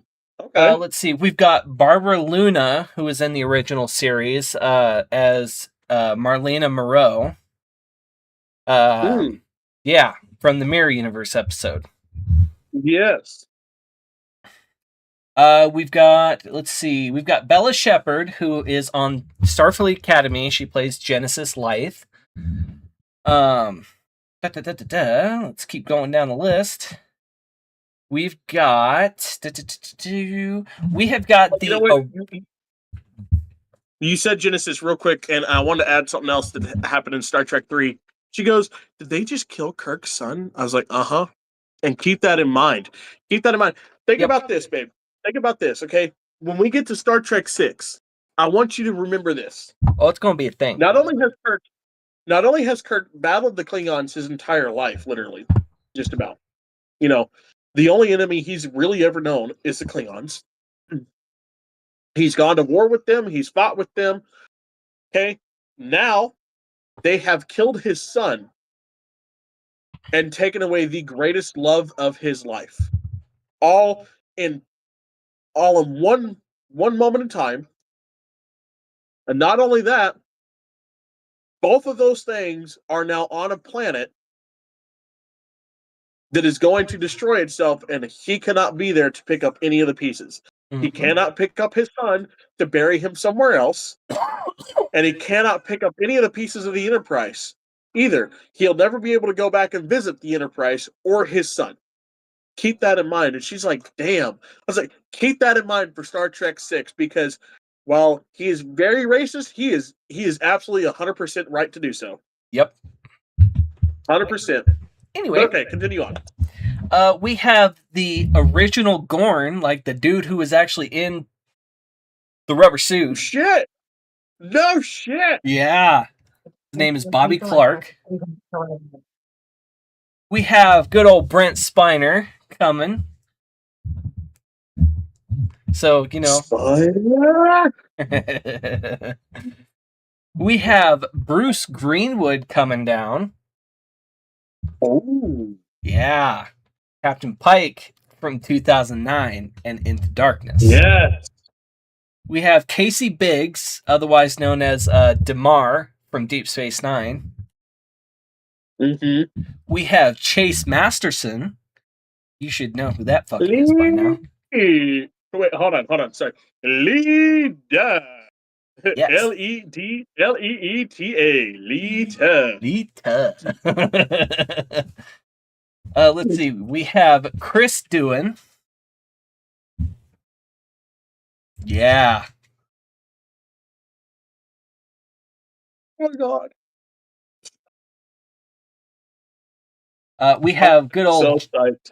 We have Jake Sisko, Cirroc Lofton. Hell yes! Hell yes, because he doesn't do a lot of cons. And sure as shit, he doesn't do a lot of Star Trek cons at that. He is a rare gift at them. Yep. And then also from the original series, we have Baylock. Clint Howard. The little kid from the Corbomite maneuver. Yes, he was in Apollo 13 and has been in a lot of stuff. Yeah, go ahead. It's the only path. Fine. I'm gonna have to do this a couple of times though, because I've got to go grab him. That's fine. Or you can go grab him. Yeah, so he's going to be coming down. Right. Okay. We have Connor Trenier, otherwise known as Trip Tucker. Hell yeah. We're going to have to be very cautious about who we get at the Star Trek Con. Because everybody there we're going to want to meet, but we're not going to be able to pay for them all. Right. I'm probably going to fuck up this guy's name, but we have Dan Jeannotte, who plays Sam Kirk in Strange New Worlds. No, he's Jeannotte. I mean, he probably does, but no, he should not. I don't know if I pronounced his name right. I may have butchered that. I have no fucking idea. We have Daniel Davis, better known for playing Professor Moriarty. Shit! Yeah. Hell yeah! Hell yeah! Let's see. We've got Dominic Keating, otherwise known as Malcolm Reed. We've got Eugene Cordero, who does the voice of Rutherford in Lower Decks. Okay. We've got Gabriel Ruiz, who voices our Vulcan T'Lyn in Lower Decks. Okay. We've got Gates McFadden. Mm-hmm. You know, Dr. Crusher. You're going to be excited about this one. Jeffrey Combs. Yeah. Oh, I can't wait to look at him and go, I fucking hate you. He probably gets that a lot. Like, it's not even true, because like I fucking love Jeffrey Combs. I really do. I mean, like, I hate Wei-Yun with such a fucking passion. But and Wei-Yun is not the only character he's played in Star Trek. He was on Next Generation and Deep Space Nine as several other characters. And Enterprise.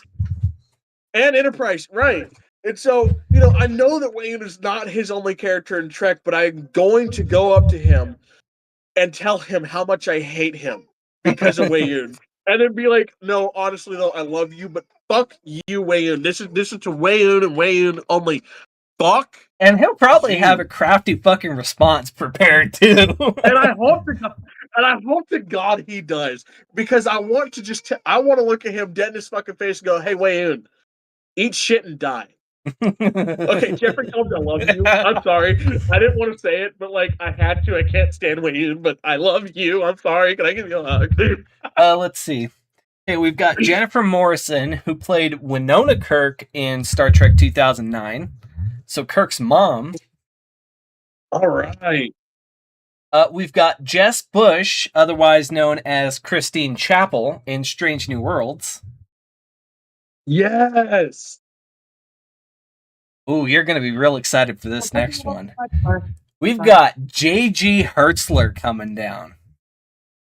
Martok! Oh, shit! Yes! Freaking Martok. I got to meet him in 2016. Dude, I wish I could go back to that con every day of my life. I really do.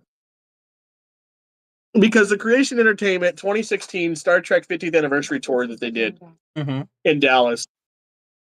So they had Gowron and Martok both there. And they did a panel, but they did it in character. They both dressed as Gowron and Martok. They had the suits. They had their makeup artists put them in the full makeup and everything, in the full prosthetics, outfits, and all that. Jesus. And they would only take questions addressed as General Martok and Chancellor Gowron. And so you'd have to go, my question is for Chancellor Gowron. What's it like to be a dick? And, and good old crazy eyes. Dude, someone actually asked him that, and it was fucking great because they did a real close-up of him on the stage, and he did the fucking crazy eyes.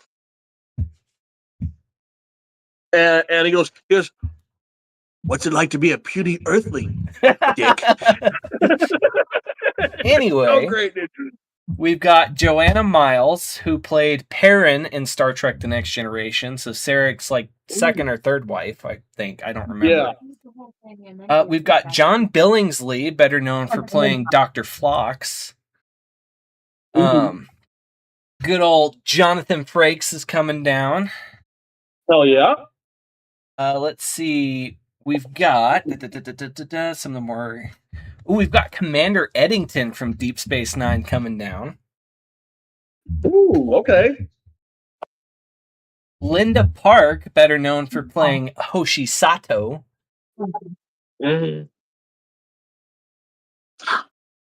Sorry, I let my intrusive thoughts win there. You're good. Considering how you just watched Star Trek 4, we've got Michael Berryman coming down.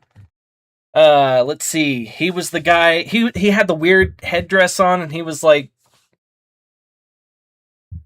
Starfleet Command in Star Trek 4. He had that weird head thing going on at Starfleet Command. Had the really weird voice. He also played Captain Rix in The Next Generation, that weird looking Bolian dude from the episode Conspiracy. We've got Michelle Hurd, who played Raffi in Star Trek Picard. I love her. We've got, one of our favorite admirals. We've got Admiral Nechayev coming down. Hell yeah. We've got Nicole DeBoer, better known for playing Ezri Dax, coming down. Yeah. Whatever, dude. She's hot. Fuck you. She is hot, but I'm not. I fuck Ezri. Yeah. We've got Noel Wells, who provides the voice of Tendi in Star Trek Lower Decks. Yeah. Who is also fairly attractive, might I add. Mm-hmm. We've got Phil LaMarr, who voices Admiral Freeman in Lower Decks. Phil LaMarr. Mm-hmm. I'll be taking my Flash mask. Phil LaMarr has voiced Flash on a couple occasions, but I will be at Phil LaMarr's table for a hot minute. Trust and believe. I've got so much that I love him for. I mean, there's Jon Stewart, there's Static Shock, there's fucking Hermes Conrad, there's Flash, a plethora of others.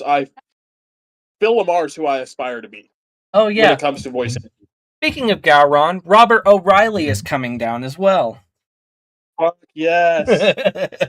Again, Robert O'Reilly, much like a lot of Hollywood assholes, if they're an asshole in a part, they are rarely an asshole in real life. Robert O'Reilly is such a sweet man. He'll be your grandfather if you want him to. He'll act just like your granddad. It is so great. He is so... Man, I want Gowron for a grandpa. Right? Dude, there was one lady, I was in line for Martok. Their two tables were sitting side by side. And I was in line to see Martok and J.G. Hetzler. And a lady, a couple people in front of me, got up to Robert O'Reilly, and she goes, I love your portrayal of Gowron. I hate the character, but I love you. You're such a great actor. You know, this, that, and everything else. She starts tearing up. And she was probably a little younger than me, had just gotten into Star Trek herself, or just gotten into Deep Space Nine and watching all of that. And he comes around the table and just gives him this big old fucking bear hug. And she just starts bawling more. And I was like, that's a good hug. Because if you're already starting to tear up in the hug and then you get the hug and you're bawling, that's a great hug. Such a great hug. And he goes, thank you so much for coming to see me, young miss. Oh, I'm so happy to get to know you and to get to meet you. And I'm so glad that you got to check out Deep Space Nine and TNG and know Gowron. And sorry for being a dick. Interesting little bit of information for anybody listening and or watching. You want to see Gowron at his finest? Look up the game Star Trek Klingon. It is, oh my God. It is a ride, and Gowron is the star. He is fan-fucking-tastic, and it's just a hilarious, awesome freaking old DOS game that I want to play one of these days. And it's so good. It's Gowron, it's peak Gowron is what I'm going to say on that. Yeah. So let's see. Going back to our Starfleet Academy theme, but not only Starfleet Academy, we have Robert Picardo coming. The Doctor himself. The Doctor. Yes. And that's one of the other aspects of Starfleet Academy I just can't wait for you to get to is the fucking Doctor. Yeah.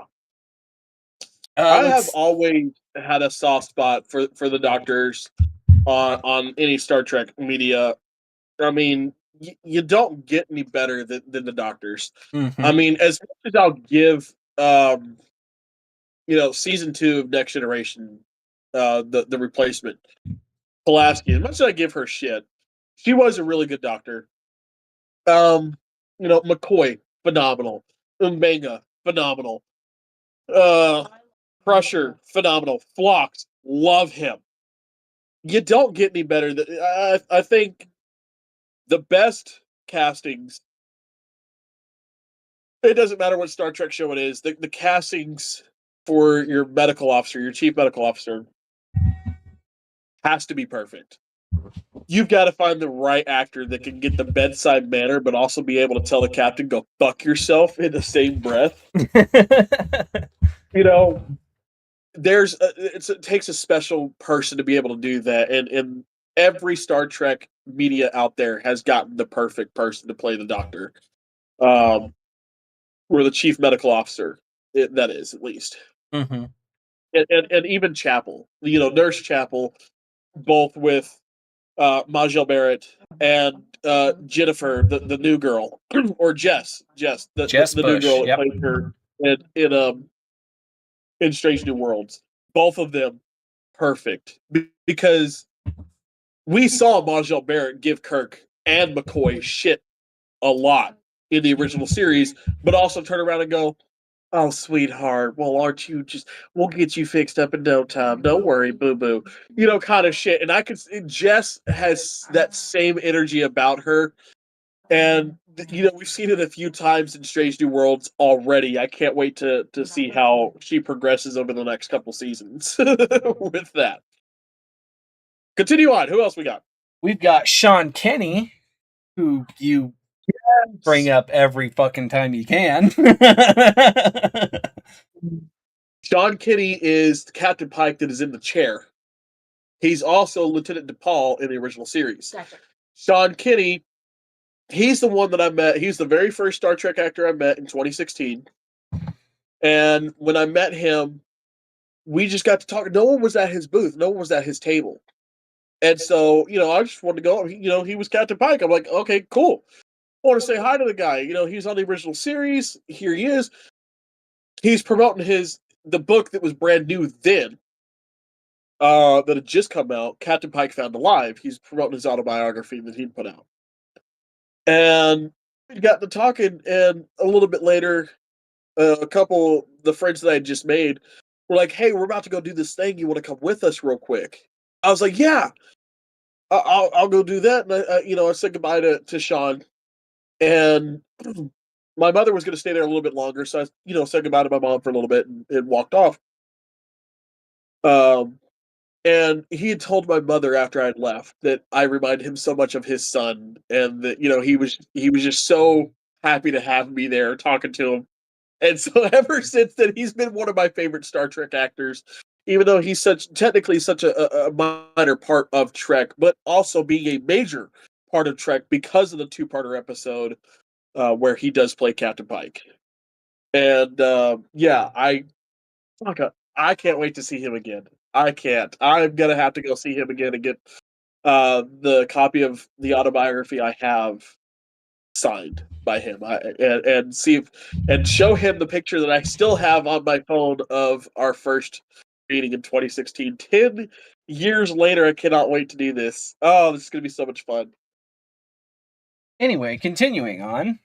Yes, continue on. We've got Tawny Newsome, otherwise known for voicing Beckett Mariner in Lower Decks. Tawny Newsome, I've seen something with her in it. Star Trek Strange New Worlds.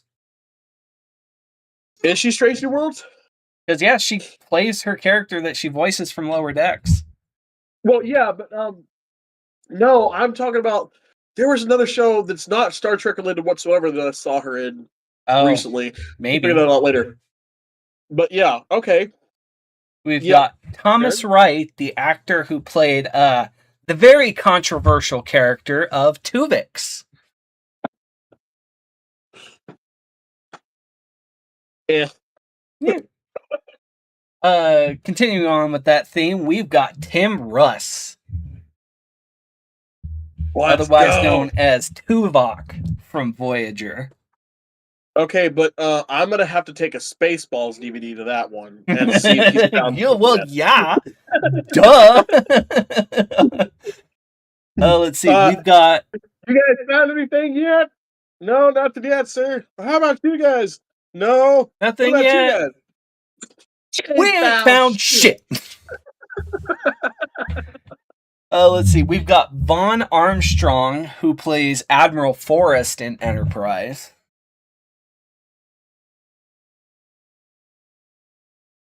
That's a good one. Yeah. One of the other that's not necessarily a dick in Star Trek shows. Admiral Forrest? Yeah. Yeah, I classify him as no, he wasn't an asshole. He was an asshole when he had to be. When Archer was out of line, that's when he was an asshole. And right. He was well warranted to be so. But even then, like he's still he wasn't like an asshole. He's just like, I've got to say this in an asshole way that's gonna piss you the fuck off, but I know you hate it, and I'm sorry. Right. And it's to get the point across. Okay, you're pissing off Starfleet. Watch yourself, motherfucker. Okay, now back to being friends. Right. And then we've also got Wilson Cruz, who plays Dr. Hugh Culber in Discovery. Okay. And we've got a lot of production people and as well as other special guests. They do have a couple of podcast hosts, but which I'm kind of pissed off about, but whatever. Yeah. Is Kai Wynn going to be there? No. Not as of this moment. Because that's another Star Trek actor I'd love to just meet at a convention and go, fuck you. Not you specifically, but fuck your character. But yeah, that's a pretty comprehensive list of who's going to be there. Yeah. So yeah. That's great. I am excited about this. I really am. This is going to be great. It's going to be a busy August for us. And guys, come with us. Come on, come to Vegas. Make a trip. Come see us. We're going to be there and in nice uniforms. We're going to throw on the Monster Maroons. I promise. At least one day at the convention, we will be in our Monster Maroons all together so that we can, look snazzy. I think I'm going to elect to wear the vest version. So you would pull out the vest just because it's the one I don't have. That and I think it's like one of the best looking ones, and it's not quite so hot. Yeah. I mean, because we're talking Vegas. We're talking the desert that is Nevada in August. And indoors and full of thousands of other people. Right. Having been to conventions having been to a big convention the last couple of years, yeah, you definitely want something that's not going to be hot. No. I mean, because while the AC will be on, it does not work that well when there's thousands of people there. And now, Star Trek Las Vegas, from the research that I've done so far on it, because I haven't been to a Vegas Star Trek convention before. This will be my first time. Same. I've gone to a Creation Entertainment thing. Again, that was in Dallas 10 years ago, and that was heavily fucking packed. It was, there were, the AC was on in that area, and this was Dallas in April 10 years ago when April still felt, nice. The highest it would get would be like 75 degrees. Okay. Lowest it would get would be around somewhere in the mid 60s. It was still pretty fucking warm in there. That I was wearing my TNG uniform and I was wearing my original series uniform, and I was still sweating my ass off. Okay. Yeah, I will not be wearing my TNG uniform, mostly because it doesn't really fit anymore. Like, if you could see anything below camera, you could see that this thing's actually pretty goddamn tight. I have my one TNG uniform, which is my command one, that does still fit. But the ones that I wore in 2016 no longer do. My original series uniform no longer fits, so I won't be wearing those. It'll be my Monster Maroons and probably my Deep Space Nine uniforms that I'll be bringing. Which arguably are the hottest uniforms that I fucking. I was about to say, yeah, it's probably going to be about the same for me. I'll bring the Monster Maroon vest. I'll bring my flashback uniform, and then I'll bring my DS9 TNG movie uniform.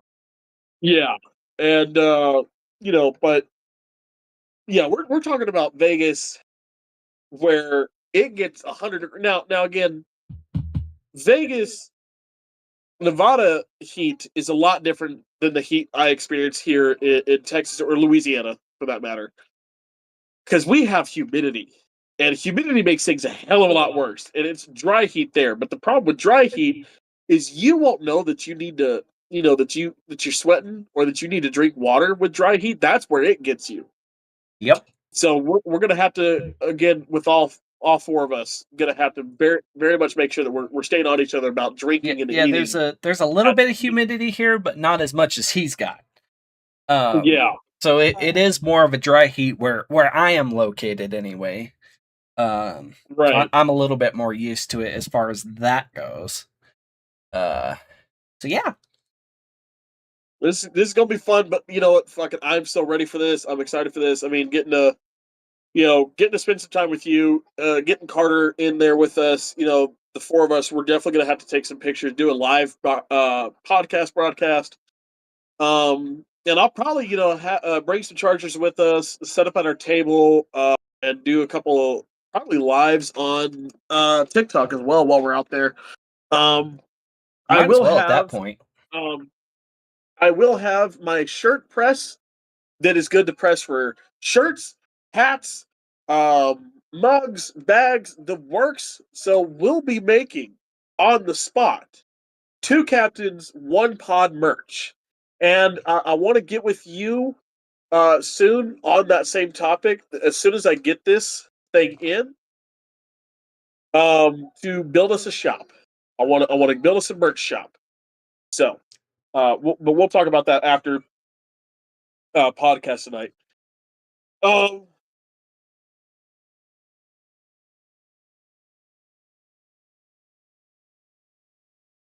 I will spend every dime I save up at this fucking convention. I already know. Oh yeah, absolutely.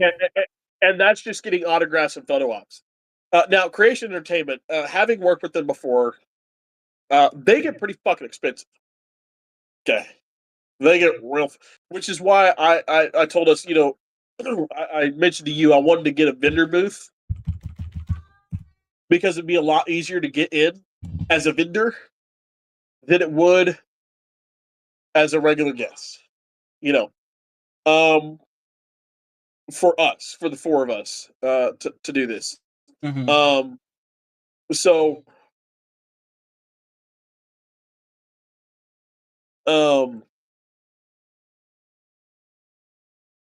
but walking the floor, Creation Entertainment, the way they do it is so phenomenal. You typically, they have 2 different rooms for both your vendors, and then you've got a room for your celebrities. The way Creation Entertainment runs theirs is, unlike Fan Expo. You could actually, even if you're not getting a photo at the table or a signature for the celebrity, if you want to walk up and, have a small conversation with them, as long as you're not there for like fucking more than 5 minutes talking to, whoever it is you want to meet, you're more than welcome up to the table to ask a couple questions or talk to them. At least that's how it was in 2016. I don't know if they still run it the same way. As much as I love Creation Entertainment conventions because they are very franchise specific conventions, they are very whole different animal for what versus a lot of other conventions.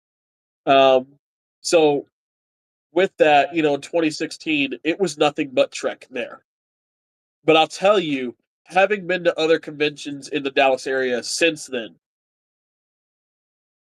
I still saw some of the coolest costumes and cosplays in 2016 that I have since at the Creation Entertainment place, because with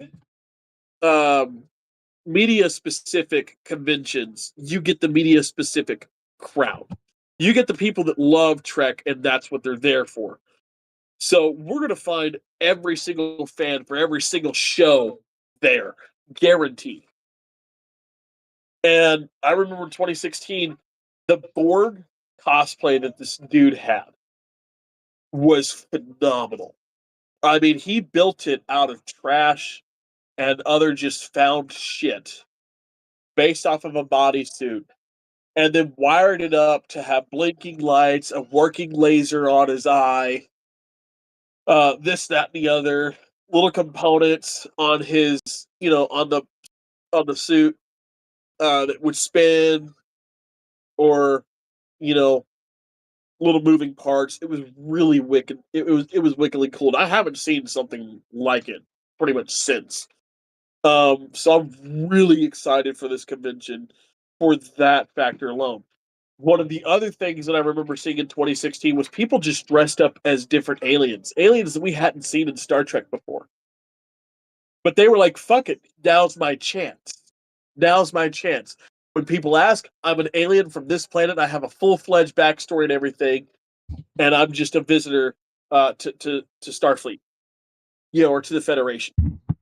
And it was, they had some of the coolest backstories. There was one lady that was dressed up as a holodeck at this convention. It was really cool because she's like, yeah, I've cosplayed the Enterprise, I've cosplayed a couple things. I don't cosplay characters, I cosplay these things. So she was dressed up as a holodeck, and I thought that was the coolest shit ever. There was one lady who made a dress with those little puff balls, and she her whole costume design was Captain Kirk covered in the tribbles. And so she was wearing the tunic, and below the tunic was a metal skirt outline covered in little puffballs and a couple of the tribbles, and then she would walk around with a tribble in her hand, and then had some glued up onto the shirt itself, and it was just wickedly fucking cool. I saw a couple dressed up as the whales from Star Trek 4. And I was like, it was wild to me that the concept of ideas that people had, like, yes, there was everyone there. Most everybody there was wearing a Starfleet uniform from one era or another. Most of them were in the TNG uniform or the original series uniform. We had a few in the Monster Maroons. We had a few in the Next Gen film / Deep Space Nine uniforms. Quite a few in the Voyager uniform. And I think about 15 in the Enterprise uniform. Of course, this was the year before Star Trek Discovery, so that uniform was not out yet. Or anything past it. So, just the good old uniforms that have been there for 30 years or so. And like I said, the amount of creativity at this was just astronomical. So I'm excited to see it again, and I'm excited to see with all the new uniforms that we've gotten over the years now, throughout different Star Trek media, whether it's been a uniform that came off of a game, a uniform that came off of a series, a uniform that someone, they described it in a book, but we have not seen it, and so someone pictured it in their mind and made it. Can't wait to see that. Can't wait to see the Picard flashback uniforms. Can't wait to see the Picard series uniform. Whether it's season 1, season 2, or season 3. Can't wait to see, the Discovery uniforms for both the original in between Pike, Archer and Pike uniforms, or the later 31st Century uniform. Can't wait to see the Starfleet Academy uniforms and Academy cadets. And then, of course, Vegas is known to have a massive group of people in the Monster Maroons. So I cannot wait to go meet up with that group, to take the group selfie that they take every year with everybody that wears a Monster Maroon. So we're going to have to find that group our Monster Maroon Day and take that photo with them. Because, era. Let's go. Era uniform, baby. So yeah, I'm very, very excited for this. I, honest to God, haven't stopped thinking about it since we mentioned it, last year. Talking about that we were going to try to do this. So,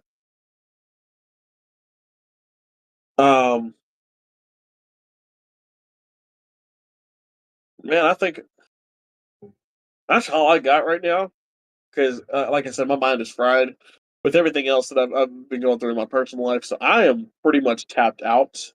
So, no, this is kind of a shorter episode for you guys, but that's all right. You've had shorter before, so. True story. Yeah, so join us next week with the Star Trek, the animated series, a very much product of the 70s, and probably one of the most backwards-ass stories in a Star Trek series trying to get underway thing that we've talked about before on the podcast. We're going to get more in depth here about how it came to be and how all the actors got their roles back versus everything else. So, we could probably loop in the animated series and Prodigy together if you're up for that. Probably, yeah. And then give Lower Decks its due. Yeah. Yeah. So yes, just because both of them are just so short. Right. That's the only reason I'm doing it like that, is because both of those two shows were just so short. So, yeah, join us next week for all the fun that will be. After this podcast, like I said, I'm going to talk to John about launching merch, launching a Discord server for you guys that are fans of the podcast, and getting us a little bit bigger of a platform so that hopefully we'll start getting invited to conventions as a podcast channel and not just having to go as vendors. Until next time, this is Captain Yarbrough signing off. And Captain Hudson signing off.